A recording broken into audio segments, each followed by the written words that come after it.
días, niños. Muy buenos días, padres de familia. Los saluda la maestra Lisbeth, esperando se encuentren con excelente salud y con mucho ánimo para comenzar a trabajar en la sesión de hoy. Bienvenidos a la clase del día de hoy, viernes 14 de mayo del 2021. Hay que preparar el material que necesitaremos para estas actividades. En tu primera actividad necesitarás tu guía aplicados. Trabajaremos con la materia de formación. En la segunda actividad necesitarás tu libreta de historia y tu libro de historia, ya que trabajaremos en esa materia.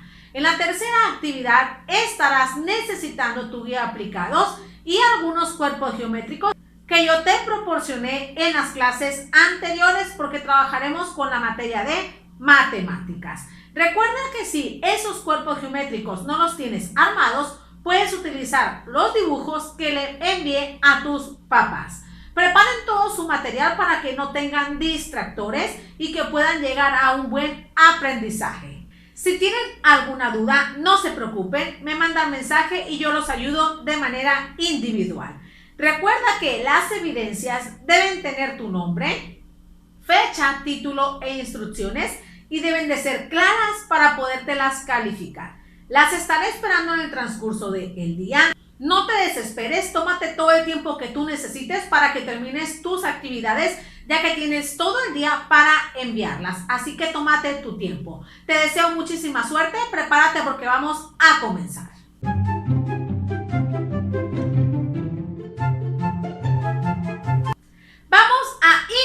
Con las clases del día de hoy. En esta primera actividad estaremos trabajando con tu materia de formación cívica y ética con el tema derechos humanos. El objetivo de esta clase es que tú identifiques cuáles son algunos de los derechos que tenemos nosotros por ser mexicanos y qué significan los derechos humanos.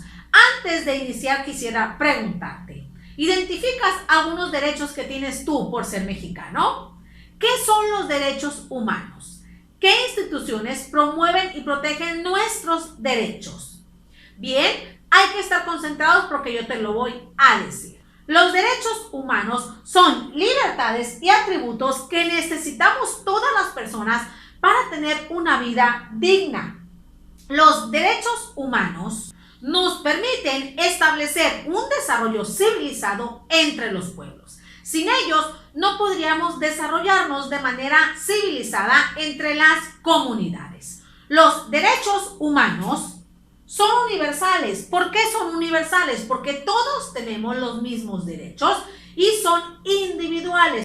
¿Por qué? Porque ninguno es superior al otro. Los derechos humanos siempre se van a mantener. Estos derechos no se van a perder y no van a cambiar. Todos los ciudadanos mexicanos tenemos los mismos derechos, los cuales deben respetarse. Como les mencionaba, ningún derecho es superior al otro, por lo tanto, son iguales para todos los mexicanos. La Constitución Política Mexicana establece un conjunto de derechos, a los cuales llama garantías individuales. Pero, ¿qué son esas garantías o qué permiten a nosotros esas garantías individuales? Estas nos van a permitir a los mexicanos vivir en libertad, respeto, armonía y en igualdad. Esa es la principal función de los derechos humanos, permitir a todos los mexicanos vivir libremente y que se respete la vida de todos los ciudadanos. Para esto, existen distintas instituciones, tanto nacionales como internacionales, las cuales protegen nuestros derechos, los promueven y vigilan que estos derechos se cumplan y se respeten. ¿Cuáles son esas instituciones que cuidan nuestros derechos humanos? Aquí en México existe la CNDH, la Comisión Nacional de los Derechos Humanos. Esta va a proteger y vigilar que todos los derechos de los mexicanos se cumplan. Otra institución que cuida los derechos es la ONU, Organización de las Naciones Unidas. Esa organización es internacional y ve por los derechos de todos los países.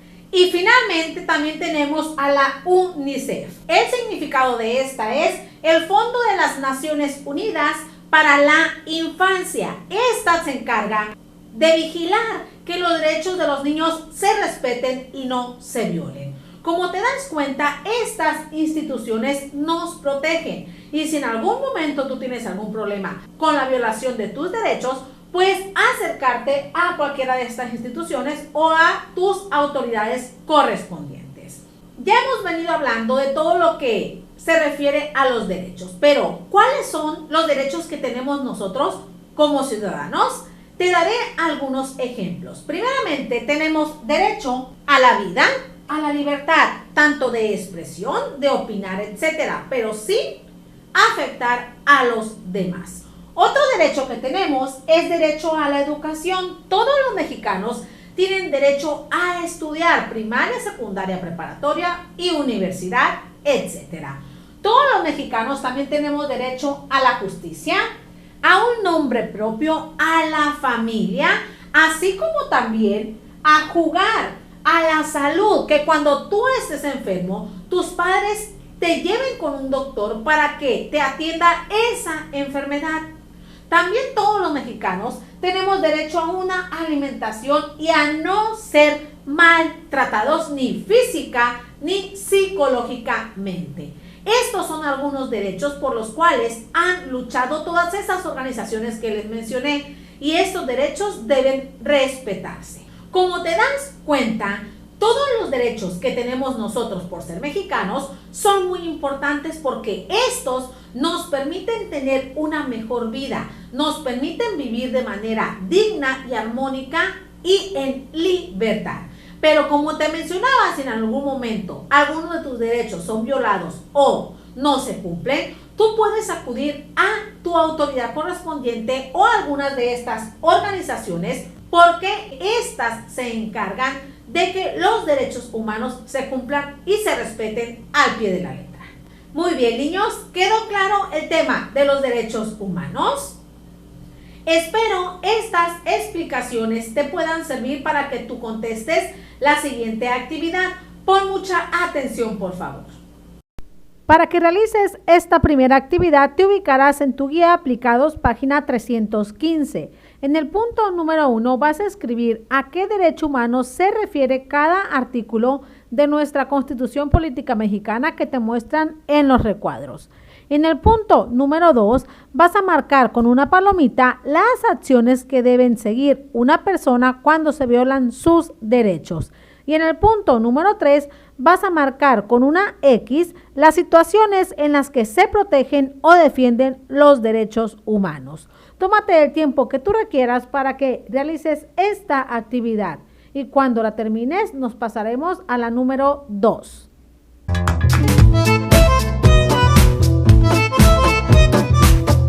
Muy bien, niños, vamos por tu segunda actividad en tu materia de historia. Para esto, tú necesitarás tu libro y libreta de historia. Vamos a trabajar con el tema creación de nuevos partidos políticos en México. El objetivo de la clase es que tú identifiques cómo se crearon los primeros partidos políticos en nuestro gobierno y cuáles se han ido manteniendo.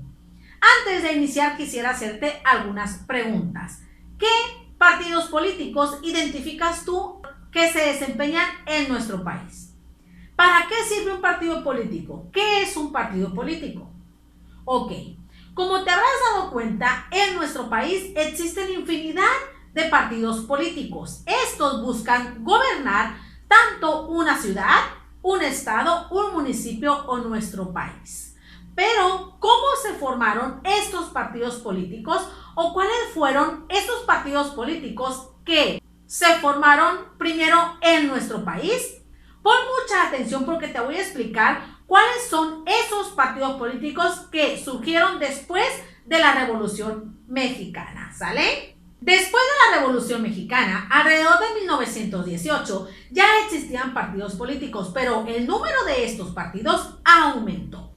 Pero te hago una pregunta, ¿qué es un partido político? Un partido político es una organización social que está formada por ciudadanos que comparten ideales y principios. El objetivo de estos partidos políticos es participar en la política de nuestro país y llegar a gobernar ya sea una ciudad, un municipio, un estado o nuestro país.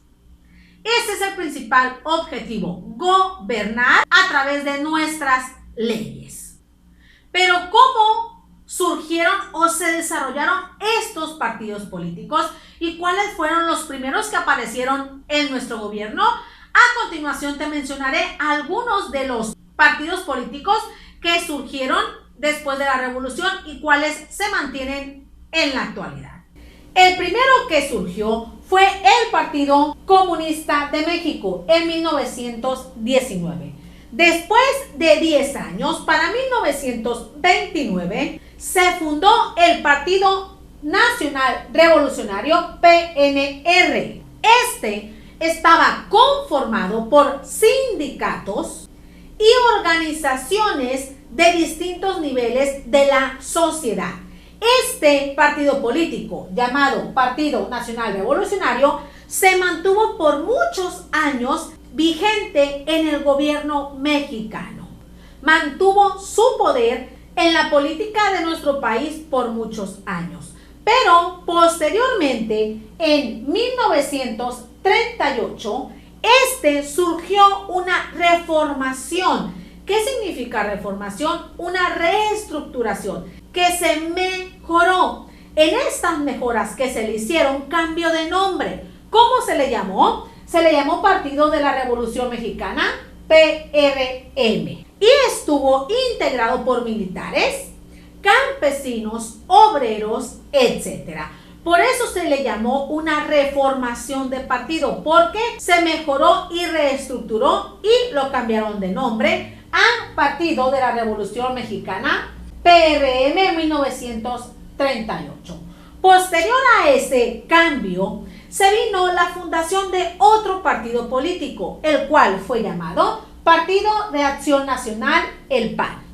Este fue fundado por Manuel Gómez con el objetivo de convertirse en el principal partido opositor del Partido de la Revolución Mexicana. Ahorita te explicaré qué significa partido opositor. Posterior a la fundación del PAN, vino otra reformación del Partido de la Revolución Mexicana. Este se cambió de nombre a Partido Revolucionario Institucional, el PRI. ¿Por qué se le colocó este nombre? Debido a que se volvió a reestructurar, pero no querían que perdieran el principal concepto, que era revolucionario, de la Revolución Mexicana. Pero debido a esa transformación se le tuvo que cambiar de nombre a Partido Revolucionario Institucional. Este partido se convirtió en el partido oficial de nuestro gobierno. ¿Por qué? Porque era el que ganaba las elecciones de manera continua. Se mantuvo en el poder por muchos años, pero a pesar de que era el partido que siempre ganaba, los partidos opositores se mantenían vigentes. ¿Qué significa partidos opositores? Estos son los partidos que compiten con el partido político que gobierna nuestro país. Por ejemplo, actualmente el partido que gobierna nuestro país es Morena. Entonces, los partidos opositores son el PRI, el PAN, el PRD, el PT. ¿Por qué? Porque están luchando esos partidos opositores con el partido que gobierna nuestro país. De ahí viene ese concepto de partidos opositores. A pesar de ese dominio del Partido Nacional Revolucionario, los partidos opositores, como les decía, seguían vigentes y presentes en la política de nuestro país. E incluso el secretario de Gobernación creó e impulsó una reforma electoral. ¿Qué significó esa reforma electoral o cuál era el principal objetivo? El objetivo de esta fue permitir a esos partidos opositores participar en las elecciones de nuestro país de manera más libre. Otro objetivo de esa reforma electoral fue que las votaciones se realizaran de manera adecuada y libres, sin realizar fraude electoral. Recordemos que un fraude electoral es cuando se beneficia a un partido político que el pueblo no ha elegido, cuando se hace trampa en las votaciones y elecciones favoreciendo a un solo partido, siempre y cuando la gente y los ciudadanos hayan elegido otro, cuando se viola el proceso y los resultados de esa elección y se coloca como ganador a otro candidato que los ciudadanos no han elegido. Eso es el fraude electoral. Entonces, ese era el principal objetivo de esa reforma electoral, evitar un fraude electoral. Por lo que esta no fue vista de buena manera por los integrantes del Partido Nacional Revolucionario. Como pueden observar, niños, aún en nuestro país se mantienen algunos de los partidos políticos, aunque también en la actualidad hay muchísimos partidos nuevos que están luchando por gobernar nuestro país. Y eso se debe respetar, ya que todos tenemos la libertad de participar en algún partido político si lo deseamos. ¿Por qué? Porque estos partidos políticos son organizaciones formadas por ciudadanos que comparten ideales y principios. ¿Quedó claro hasta ahí el tema de creación de nuevos partidos políticos en México? Espero esta explicación te sirva como ayuda para que realices la siguiente actividad. Pero si tienes alguna duda, ya sabes que puedes contactarme. Pon mucha atención, por favor, te la muestro. Para que realices esta segunda actividad, te ubicarás en tu libreta de historia, colocarás la fecha, título, instrucciones, tu nombre y posteriormente realizarás tu actividad. Vas a leer atentamente y responder el cuestionario que ahí se te muestra. Puedes apoyarte en tu libro de historia, páginas 123 y 124, o con la información que te proporcioné en el video. Tómate el tiempo que tú requieras para que realices esta segunda actividad y cuando la termines pasaremos a la actividad número 3.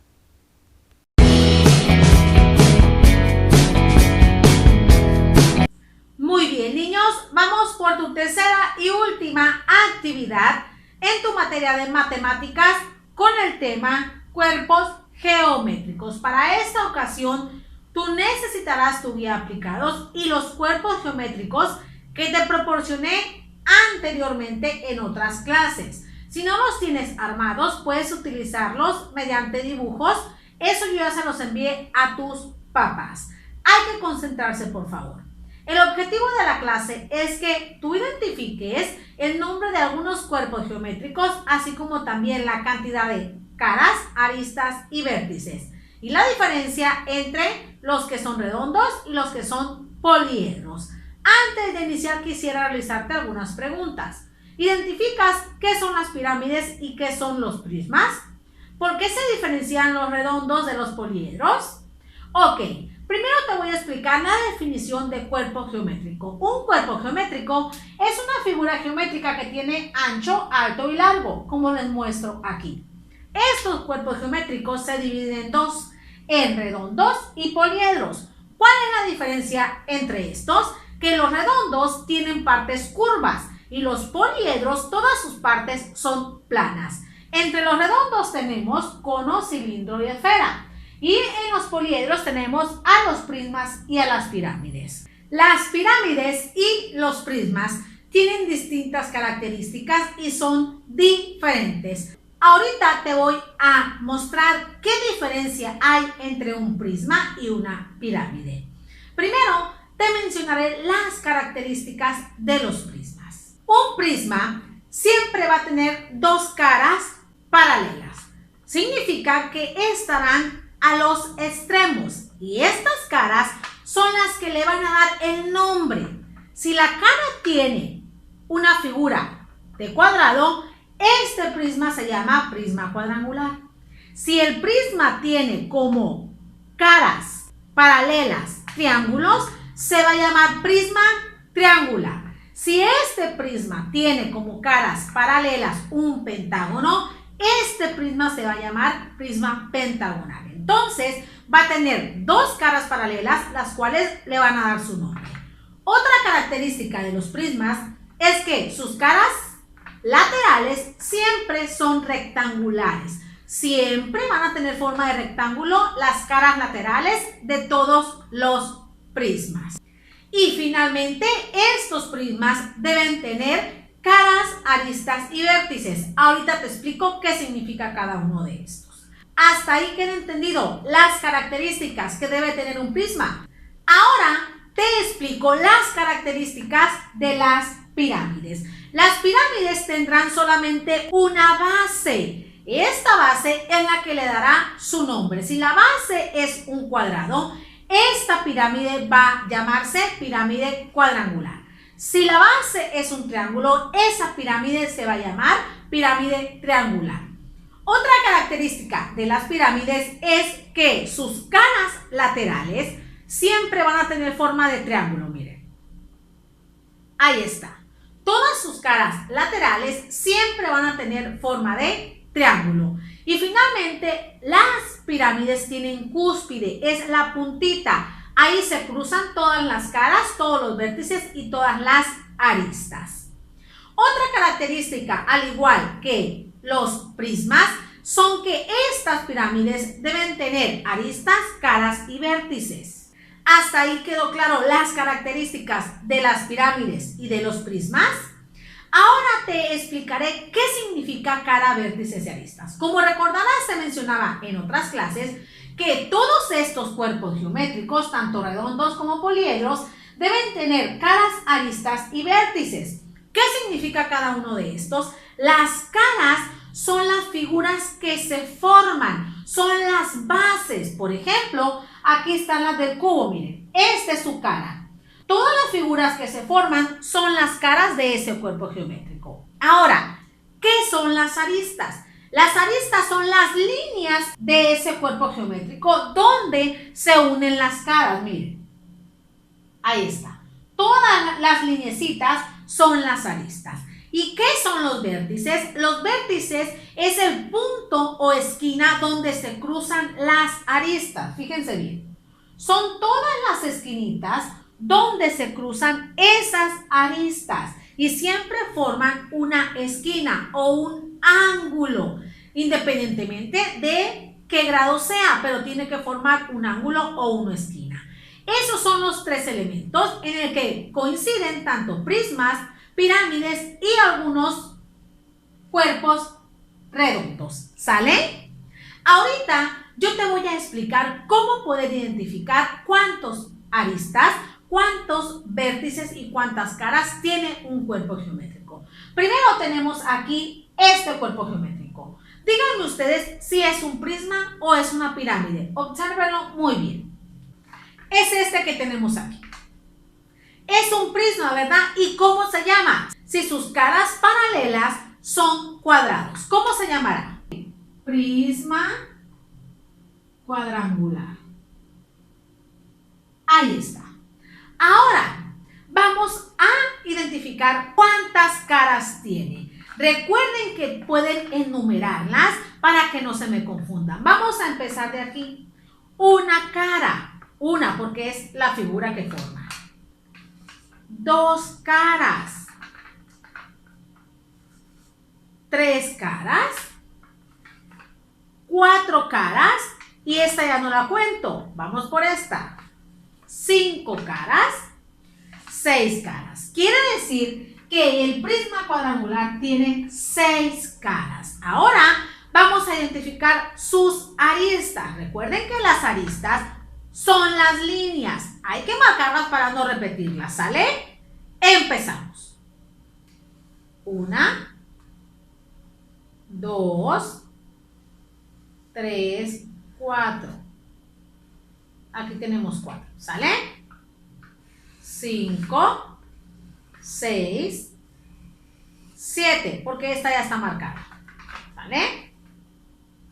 8, 9, 10, ahí está. ¿Cuál nos falta?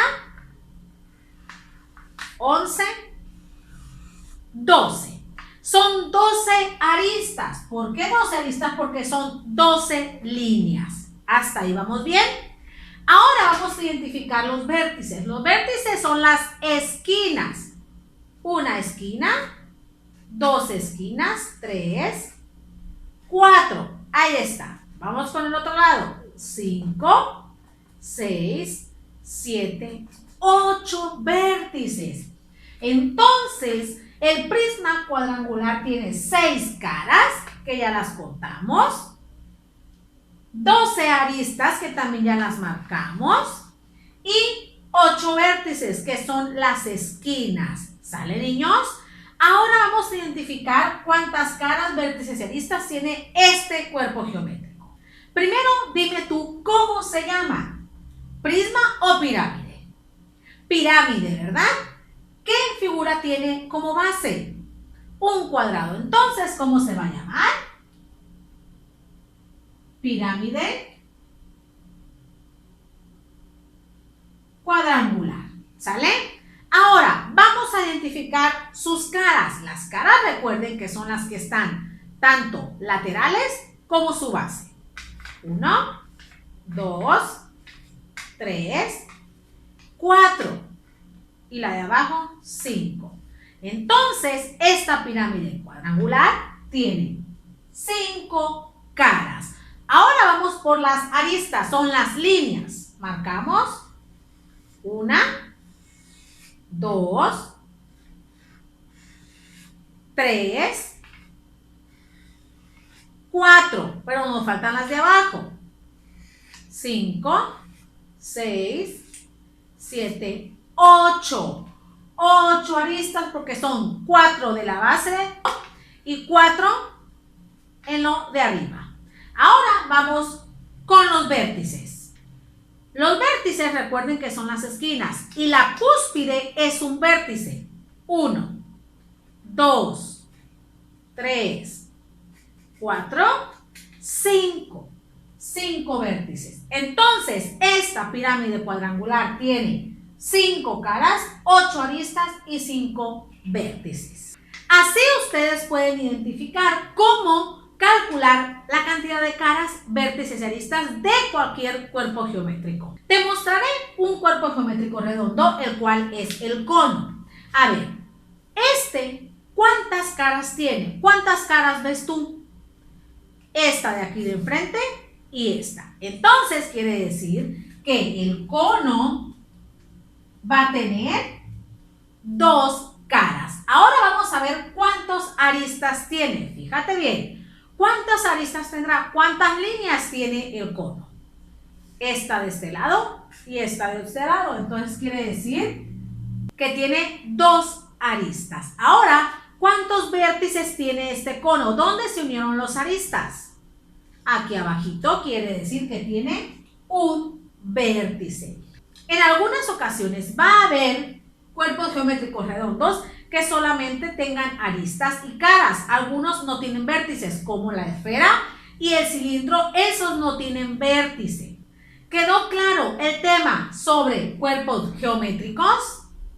Espero esta explicación que te acabo de proporcionar te sea de mucha utilidad para que tú puedas realizar tu siguiente actividad. Pon mucha atención, por favor, te la muestro. Para realizar esta última actividad, te ubicarás en tu guía Aplicados, página 128.